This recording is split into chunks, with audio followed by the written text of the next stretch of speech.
This video is brought to you by Miniature Market. Thousands of board games, discounted prices, miniaturemarket.com. Hello my friends, it's the Game Boy Geek here. Today, we find ourselves in a very imaginative world. We're going to be looking at a conveyor belt, and down that belt is going to be coming all sorts of old machines, but they're no longer working. We're going to rescue those machines from the conveyor belt, bring them to our workshop, and we're going to fix them up and repair them so they're working again and we can get resources from them, but at some point we might want to dismantle them for parts or points.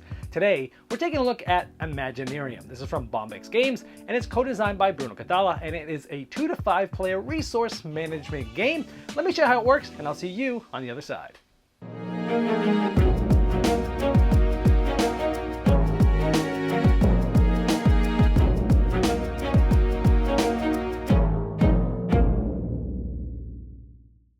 At the beginning of the game, everyone will get a player shield with a corresponding miniature, which look very cool. And as you can tell, this game has some very unique artwork.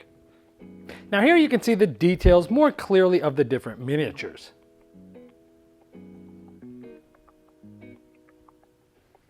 Now the backside of those shields are going to help you go through the different phases of the game, go through your different turns, talk about the different actions you can do. And during the game, this shield is going to hide resources and victory points from your opponents. Each player is going to get a board, and this board is going to have a turn order start number. It's also going to have some starting resources, some starting cards. Over the course of the game, you're going to be putting machines here, fixing them, putting them here, where you'll be able to get resources from here throughout the game. At the top, you'll also get some assistance that can help you, but we'll go over that later. Here's the board for the game. We have the turn order track here with the different miniatures. Here is a really cool thing. It's actually a box that controls and holds all of the resources throughout the game. So when you're done with the game, it has its own storage solution, but you actually place it here, and this is where you're going to be getting resources throughout the game. But first, let's focus on this spot over here where the different contracts are. Now, these are contracts or goals that you're trying to do throughout the game, and they're worth a different amount of points, and whoever gets the 20 points, that will end the game, and then whoever has the most wins. There's a certain amount of contracts put out depending on the amount of players, and there's a bunch of them in the game, so they might be some different ones out each game. But we'll talk about these in more detail once you know a little bit more how the game works, but that's what you're trying to do, is fulfill these contracts. Now, starting in this turn order, everyone is going to place either on one of these reserve spots, which essentially you're reserving one of these cards to purchase, or you're going to go on one of these spots, which will end up just getting you currency. So let's say this player goes like this, and let's say the other players then place like this. Then what happens is turn order is going to be from left to right following these arrows. So we're going to go first, second, third, fourth for this round, and once it's your turn, you get to do a bunch of things. First of all, you get to run all of the machines that are in your workshop. So we get a charcoalium and we get a wood. So we take those from the supply, we put them behind here. Now that we have this, we can then purchase the card that we're trying to reserve right now. So here, this one costs 2, because that's what the board cost is, plus the 2, which is the level of that machine. So I have to spend 4 charcoalium. I started with 3 and I just got 1 for one of my machines. So I spend all those and I'm able to get this card. Now this card normally would go way off to the side, but just so you can see it easier, I'm going to put it right here. You put it sideways. This means because all the machines you get are not working. You need to repair them in order to get them in your workshop. And over the course of the game, you're going to need to take actions to spend this amount of resources in order to flip this up and have it in here so that you'll be getting this copper every round when you run your machines. If you notice, between my starting resources and what I got on my first turn, I actually have the 2 wood in the crystal, but I'll have to, now we're going to go to the action phase where I'll be able to do that. And this is where the action phase starts for you. You get 2 actions. Now this action wheel really runs everything in this game. Now you'll notice that they're fixed, meaning where they can point at. You're always going to take 2 adjacent actions, right? And so you're going to be placing this as to where you want to go. Now this action allows me to turn a sideways one face up, and it's the repair. This one just gives me 3 currency. Well, I just spent all my money, so I need currency anyway, so this is a great first move for me. I am going to do this. So I am going to spend the resources, which are the 2 wood and the crystal. I'll put them back in the resource holders, and I'm going to take the 3 charcoalium there, like that. So those are my 2 actions, and I'm going to place this. Now, when you fix this, you automatically get what this is. So I actually get a copper cube right now, and those are my 2 actions. My actions are done. We then go to the next player. And when you're done, you're going to move yourself back to the left to right, this first spot in the turn order. So whoever spent the most is going to be able to go first next round, and none of these refill to the end. And then we'd go here, this player would do the same type of thing, and then these players are simply going to get 2 charcoalium, 3 charcoalium. They're going to run their machines, they're going to possibly do 2 actions, and then we're going to go to the next round. And when it gets to the next round, this card would have been bought by this guy. Any card to the right gets goes to the crusher, this interesting looking teeth. This is a discard pile. This goes to the crusher. All of these would sort of slide down like this, and then this would refill up just like this. And there's some new machine types I'm going to talk about in a little bit, but that would be the end of the round, and this would be the turn order for the next round, and you keep doing this until someone gets 20 points. So let's talk a little bit more about the machines, some assistants, some actions, and the contracts.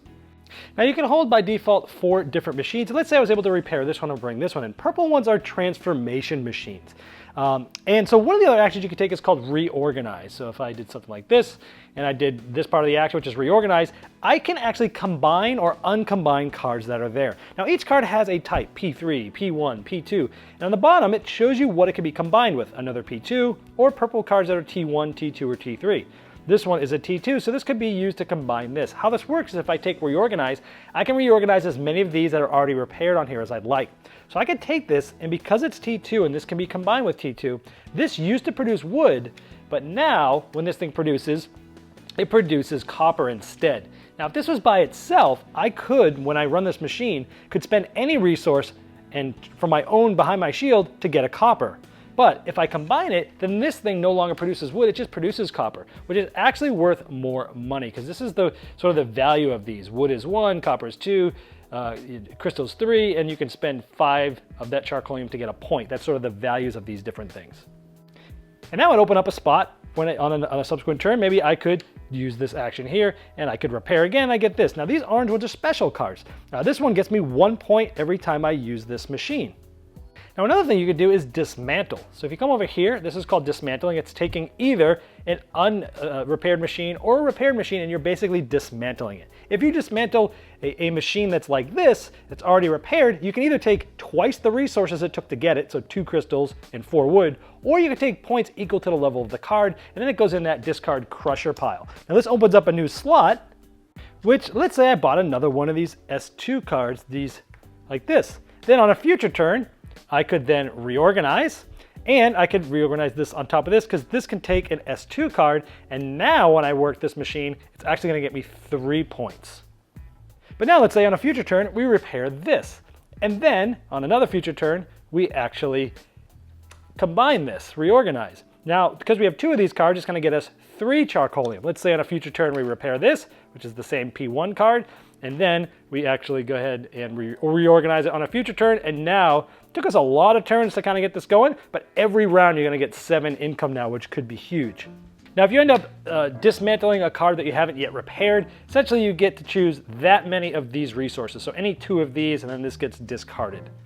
Now there are some red ones which are attack cards, and when this goes in, it can't be combined with anything, but immediately, basically every player has to throw away 3 charcoalium if they have them behind their shield, and you get to take 3 of the ones that are thrown away and you keep it, and that's sort of an attack machine. There's all different types of these. But let's say we wanted to add a defense machine. These are the green ones. They can be stacked with all each other, and these are different things like protecting you so that you can't get resources stolen from you and different things like that. Now that you know more about the cards, let's talk about these contracts. So if you're the first one to get 4 blue product cards, and they're in 4 different slots, you get to mark this and you get this many points. Any player after that can still do it, but they get 1 less, so they get 3, and that's how those are tracked. You can do each project once. This one's like getting 15 charcoalium. You don't have to spend them, just show them. Here is having 2 level 3 machines. Here is having any 6 machines in your entire workshop. Here's 2 red cards. Here's a green and a red card, which is defense and attack. Here's 3 level 2s, things like that. Here are having 3 different assistants, which we haven't yet talked about. And we've talked about pretty much all the actions here, except this one we vaguely talked about, where you can trade up to 3 times, like any 3 of these things you can do, trading charcoalium for goods, good for charcoalium, and charcoalium for points, or you could spend a certain amount to get an assistant. Now these assistants are probably the coolest looking parts of the game, in my opinion. They're definitely unique, and these allow you to do different things. This is, I think, the best one in the game, but it's also the most expensive, where if you buy this, you gotta spend 9 charcoalium, you put it up above your board, and now you don't have to worry about the action clock. You can basically take any 2 actions that you want. This allows you to have 2 more slots in your workshop, so you can have more things. This one is anytime at the end of the round, the rightmost card gets discarded, whatever level that is, that's how much cash you get, or charcoalium. So these ones come out, there's a whole deck of these that will come out throughout the game. And those assistant signs is where you keep them, you cannot have more than 3 throughout the game. So that's pretty much how it works until one player has gotten 20 points behind their shield. That will be the last round. And then everyone will go by each of these resources, and whoever has the most of them behind their shield will get 2 points. You'll do that for each of the 3 main resources plus the charcoalium, and then whoever has the most points is the winner. All right, there's Imaginarium. First of all, as you probably noticed, this game has very unique art. You're probably gonna either love it or hate it. I like it because it's definitely unique. I don't think I've ever seen any type of art like this before. It's sort of a steampunkish, but then those assistants look kind of crazy with the different animals and such. But I do like how the game looks unique, because in this day where there's thousands of games coming out every year, being unique I think is a good thing. So I like the artwork, and you may take it or leave it, but I enjoyed it. This definitely is a tighter Euro sort of engine building and resource management game, which is interesting because I'm not going to this game. I was like, I'm not typically a big fan of resource management, but it does have that engine building, which I do like. And those two aspects really work well together. What really makes the game hinge on everything, there's a lot of stuff going on, but that action wheel, man, that is a beautiful design, because so many times you're going to be thinking about what you want to do. You're going to see, okay, I want to get this project over here, which means I'm going to need to get this, or this. I can do this turn, this next turn, this next turn, but can I combine the actions to do those? Usually not, or sometimes not, because the way it's designed, it's like, oh man, I want to do these 2 things, but I can't. So I can do this round, which is the action I really need to do, but I'll take 3 money as well. And some of them sort of work together a little bit, like, taking the money and getting the assistance and things like that. But many of them you're going to want to do 2 completely different things, and you're not going to be able to do them. So you got to pick and choose wisely what you're doing. And then for that other action, either take it or not, but try to get as much from that second action as you possibly can. If they're both exactly what you need, great, but it doesn't happen that often. Usually it's a painstaking thing, whether you want to go for this first or that first. You watch what other players are doing. So that action wheel is really probably the biggest unique thing here that I like about this game. Speaking of those assistants, I like the assistant abilities. Those definitely feel unique and different. They're fun. All of them seem sort of powerful. So it's like, oh, yours looks cool. Oh, this one looks cool. Oh, that one looks cool. Actually, they're all pretty cool. Especially, I just talked about, wow, using those action wheels. There's one that you spend 9. I think it's the most expensive one that allows you to just disregard the action wheel. You can pick any 2 actions, and that's like really cool. But a lot of those abilities come out, and they're going to kind of give you a focus over the game. I love the turn order. How if you spend more of the currency, the charcoalium, you're going to be spending more for a specific machine, but it's also going to allow you to go first, and it's going to allow you to pick first next turn as well. So I like how that sort of balances itself to get in that. And the people that are just going for the charcoalium and the money at towards the end there, they're going to be last next round, but they're going to have a lot of money to do something in the next round. I like how that balances. I like how you're trying to basically rush towards those different contracts or goals. This gave me very much feeling of Scythe in that regard, where there's a certain amount of goals out, and you're going to focus on a certain amount of them, because you're probably only going to need you're not going to need all of them, of course. You're only going to need a certain amount of them, so you're trying to figure out which ones of these am I going to focus on to really try to do well, and which ones of these kind of overlap, that I can do this, but it also helps me with this. And that also reminded me sort of that goal aspect of Scythe that I love so much. And it does give a lot of tension where you're trying to focus on things, but other people are too, and you're trying to figure out which ones work well together, and I like that aspect. I like how there's hidden info and points. It gives a lot of tension to the game, where you're not sure what resources people have, but even more so, you don't know how many points people have. You've been kind of watching. You can look at the contracts and see how many points they've gotten from that, but you haven't been paying attention to maybe how many points they've gotten from turning in charcoalium, or some of the different abilities have gotten them extra points and things like that. So you don't quite know when someone's going to have that 20 points, and I like that, and I like not knowing the resources, because some of the attacking cards will take things from people, and you want to find the right time to play those. So overall, I really enjoyed the game. It's definitely a thinker. The box says 90 minutes. I'd say that's pretty accurate for about a 4-player game. That's about right. With less, it's going to be a little less. With more, it's going to be a little more after you know what you're doing. So overall, I enjoyed it. It really made you think hard. There's a lot going on. You're trying to piece everything together.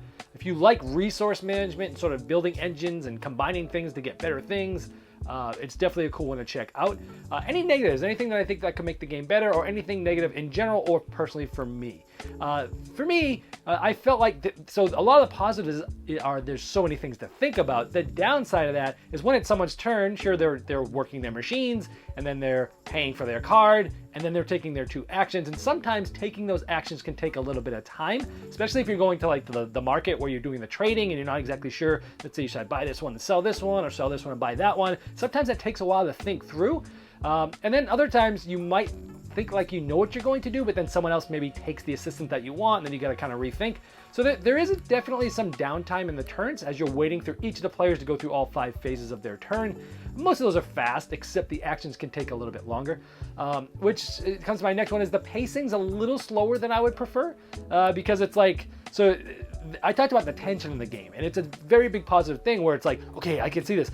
Within the next 2 turns, I'm going to be able to do this, and I'm going to be able to do this, and that's going to get me this contract, and nobody has them yet. I can get the full points for them, and you're getting all excited. And then what happens is like, oh, someone else takes one, and then you're like, okay, well, maybe I should go with this other one first because no one's got it. Let me just change my plan. And you've got that down, and you're so excited to take your next turn, because a lot of times you have this turn and next turn and maybe even the turn after that planned because of the way that things work in this game. And you're just so excited, and you just want it to come around quickly to come take your turn. And just the nature of the game and the thought-provokingness of the game is it takes longer to come back to your turn. So for me, the pacing was a little slower than I would prefer. And then the last thing is, and some people might like this, is, you might be going after something, and it takes a while to build that up, because you can only, by default, repair 1 machine, or, you can put a machine in, and then you can, on your next turn, because the wheels don't really match up well, you can then reorganize. So then you can get the cards going on top of each other, and that might be a goal you need to do. And if you're going after something and then you decide, that's not really that good, or something happened and something else is better, it takes a while to sort of pivot, because it's taking you, multiple turns to get done what you want to do. So it takes a little bit more time to sort of pivot and change your strategy throughout the game than I would like. I like to be able to pivot and just go. This one's like pivot, and it's kind of like a slow burn as you try to move towards things. I tend to like things to be a little bit quicker. But with that being said, players that like heavier Euros, and this isn't a heavy Euro, I'd call it a medium weight, maybe medium, probably medium. People that like the resource management and the sort of planning and looking multiple turns ahead, setting a plan and going after it, and not really deviating too much or too fast from those, I think are going to enjoy this game, and that's Imaginarium. This video was sponsored by Miniature Market's Review Corner. The Review Corner features podcasts, video, and written game reviews by gamers for gamers. Miniature Market, the online gaming superstore. Thousands of board games, discounted prices. Check them out at miniaturemarket.com.